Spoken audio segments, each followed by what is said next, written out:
सम्पूर्णमा मेरो नमस्कार। हुन गइरहेको निर्वाचनका लागि निर्वाचन प्रहरी भर्ना सम्बन्धी अत्यन्त जरुरी सूचना मैले यस भिडियो मार्फत लिएर आएको छु। निर्वाचन प्रहरी सम्बन्धी कति माग संख्या गरेको छ, दरखास्त दिने समय, दरखास्त दिने अन्तिम मिति, कहाँ गएर चाहिँ फर्म भर्नु पर्ने छ, यी यावत कुराहरू मैले भिडियोमा गरेको छु। कृपया भिडियोलाई ध्यान दिएर हेर्नुहोला। ल सुरु गरौँ। प्रतिनिधि सभा सदस्य निर्वाचनका लागि स्वीकृत निर्वाचन प्रहरी भर्ना छनौट र नियुक्ति तथा परिचालन सम्बन्धी विज्ञापन गरेको छ नेपाल प्रहरीले। पहिला यस निर्वाचन प्रहरीलाई चाहिँ हामीले म्यादी प्रहरी भन्ने गर्थ्यौं, तर अहिले नेपाल सरकारको यो प्रहरी कार्यालयले चाहिँ निर्वाचन प्रहरी भन्नुपर्छ भनेर चाहिँ नाम चेन्ज गरिदिएको छ। 2082 फागुन 21 गते हुन गइरहेको निर्वाचनका लागि चाहिँ यो दरखास्त आह्वान गरेको छ नेपाल प्रहरीले। अब सरसर्ती तपाईलाई म यस भ्याकेन्सीको बारेमा एकदमै जानकारी गराउँदछु। नम्बर 1 मा लेखेको छ पद चाहिँ निर्वाचन प्रहरी भनिएको छ। यसको चाहिँ माग संख्या कति छ त? यो कति संख्या चाहिँ कति जनालाई चाहिँ निर्वाचन प्रहरी मागिएको छ यसबाट भने म तपाईलाई देखाउन चाहन्छु। माग पद संख्या चाहिँ 1,33,980 रहेको छ। यो एकदमै धेरै अत्याधिक मात्रामा खुलाएको छ हैन। अब थोरै समयको लागि भए पनि सरकारी जागिर खानेहरूको लागि चाहिँ यो एकदमै सुनौलो अवसर सरकारले दिएको छ।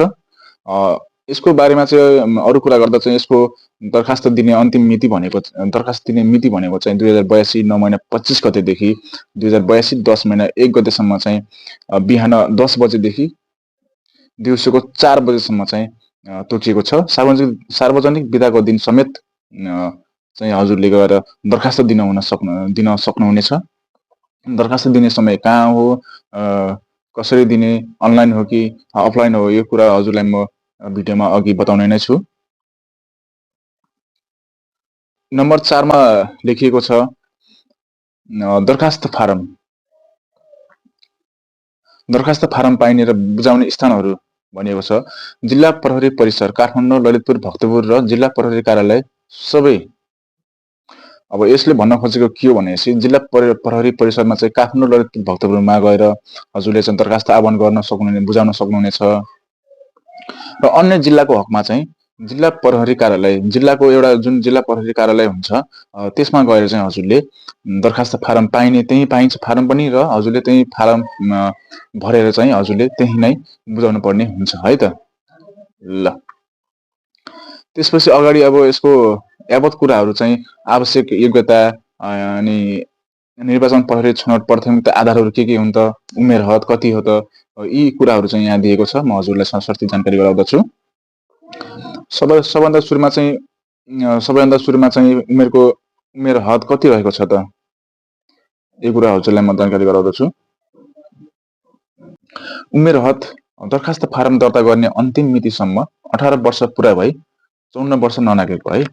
18 वर्ष पुरा भए चाहिँ 54 वर्ष ननागेको व्यक्तिले चाहिँ यसमा आवेदन फारम दिन सक्नुहुनेछ।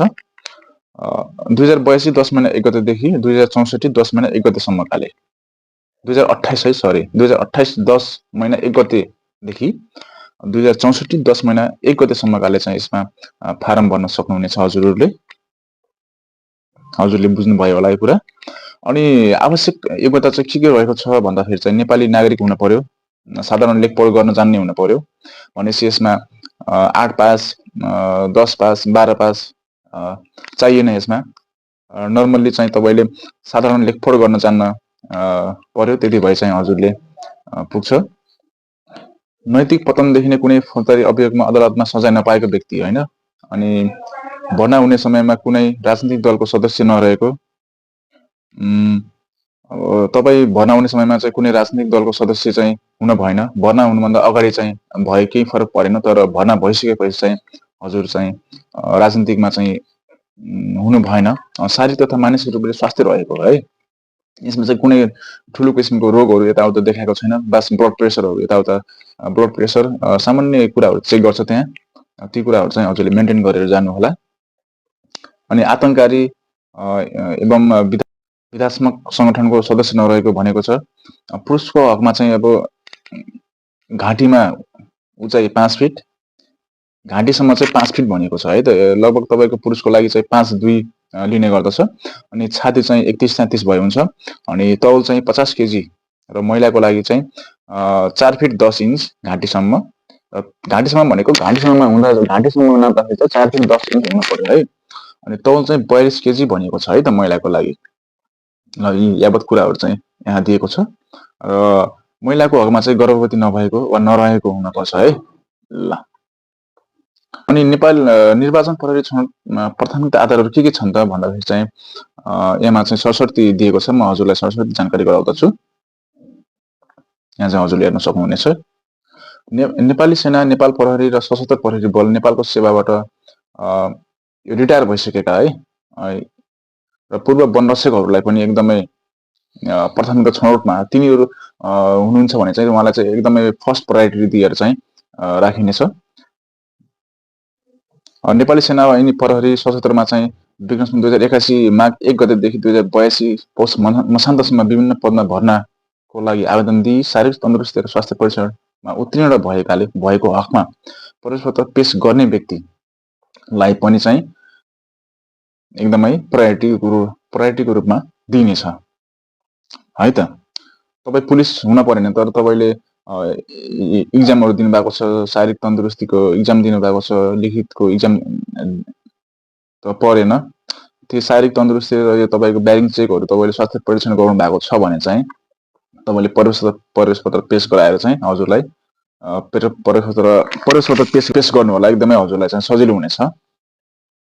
यसअघि सम्पन्न भएका प्रतिनिधि सभा हैन, योभन्दा अगाडि चाहिँ सम्पन्न गर्नुभएका हजुरले भाग लिनुभएको योभन्दा अघिल्लो निर्वाचनमा भाग लिइसकेको व्यक्तिलाई पनि एकदमै प्रायोरिटीको साथ अगाडि राखिनेछ भनेको छ यसमा। र विदेशी मित्र राष्ट्रका सुरक्षा निकायमा काम गरी सेनावृत्त भएको नेपाली नागरिक, विदेशी भनेको तपाईँ इन्डियन आर्मी, ब्रिटिस आर्मी इत्यादि सुरक्षाकर्मीलाई पनि एकदमै प्रायोरिटीको साथ अगाडि राखिनेछ भनेको छ यसमा। ल अगाडि बढौँ। अब सम्पर्क मिति तथा स्थान भनेको छ यहाँ। सम्पर्क मिति तथा स्थान भनेको छ यसमा। मिति 2082 10 महिना 4 गते। स्थान चाहिँ दरखास्त दर्ता गर्ने सम्बन्धित प्रहरी कार्यालयहरू हैन, आफ्नो जिल्लामा जिल्ला प्रहरी कार्यालयमा चाहिँ गएर हजुरले बुझ्न पनि सक्नुहुनेछ। बिहान समय 11 बजे चाहिँ हजुरहरू त्यहाँ उपस्थित हुनुपर्ने छ। त्यसपछि 7 नम्बरमा लेखेको छ छनौट सम्बन्धी। छनौट प्रारम्भ हुने मिति भनेको चाहिँ अब हजुरले छनौटको लागि पनि केही चरणहरू पार गर्नुपर्ने हुन्छ। त्यसको लागि चाहिँ 82 10 महिना 5 गतेदेखि चाहिँ 82 10 महिना 9 गतेसम्म चाहिँ हजुरले त्यहाँ त्यो टाइममा चाहिँ हजुरको चाहिँ छनौट सम्बन्धी कार्य हुनेछ। अन्तिम नतिजा चाहिँ प्रकाशन मिति भनेको चाहिँ 2082 10 महिना 12 गते चाहिँ अन्तिम नतिजा चाहिँ प्रकाशन हुने भनेर लेखेको छ। अब सबै कुराहरू पास हजुर भइसकेपछि चाहिँ अब परीक्षण तालिम सुरु हुने मिति भनेको चाहिँ 2082 10 महिना 15 गतेदेखि 2082 10 महिना 24 गतेसम्म चाहिँ तालिम सुरु हुनेछ। सार्वजनिक बिदाको दिन समेत तालिमहरू चाहिँ सुचारू भइरहनेछ।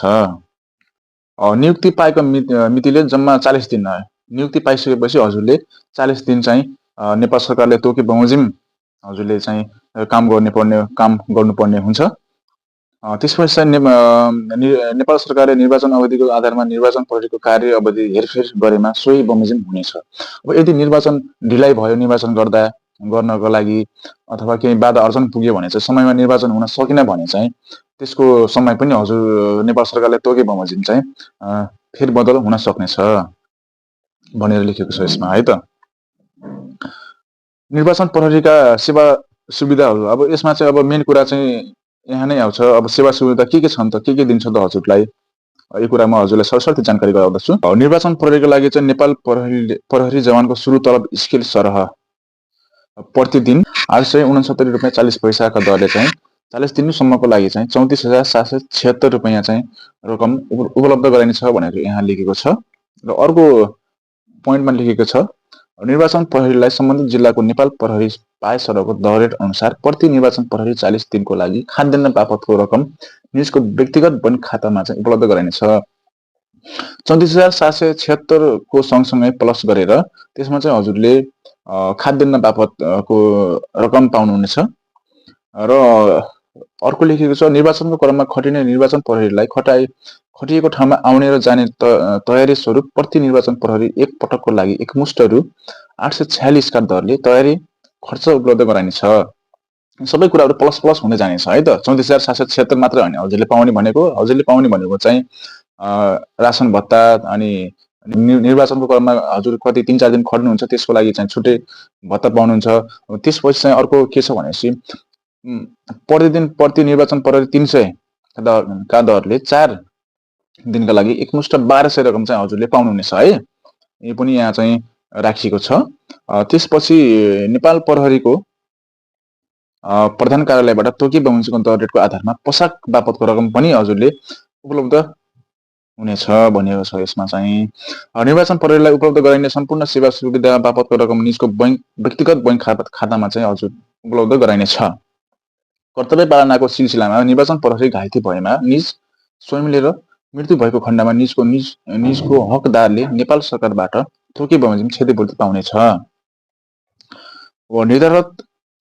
निर्धारित अवधिभन्दा अगावै गैर हाजिर रहेमा वा जिम्मेवारी पूरा नगरी भागेमा त्यस्तो निर्वाचन प्रहरीलाई कुनै सुविधा बापतको रकम चाहिँ उपलब्ध गराइने छैन। अब हजुर चाहिँ भाग्नु भएन है त, केही समय भए पनि 40 दिनको लागि भए पनि हजुरले चाहिँ एउटा अनुभव हुन्छ हजुरलाई, यदि पुलिस आर्मी हजुरलाई हुने विचार छ भने चाहिँ अनुभव बटुल्न सकिन्छ, धेरै कुराहरू सिक्न सकिन्छ, थोरै आर्थिक रूपमा पनि हजुरलाई हल्का मद्दत पुग्नेछ।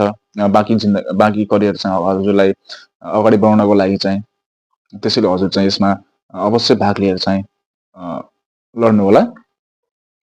कुनै मानसिक कारणले निर्वाचन प्रहरीले करार अवधिभन्दा अगाडि छाड्ने परिस्थिति भएमा 20 दिन वा सोभन्दा बढी दिन काम गरेको रहेछ भने काम गरेको दिनसम्मको सेवा सुविधा पाउनेछ है। हजुरलाई कुनै अप्ठ्यारो पर्यो भने चाहिँ 20 दिनभन्दा बढी चाहिँ हुनु पर्यो, त्यसभन्दा मुनि चाहिँ हुनु भएन। त्योभन्दा माथि भएपछि चाहिँ हजुरले त्यस बराबरको रकम चाहिँ प्राप्त गर्नुहुनेछ।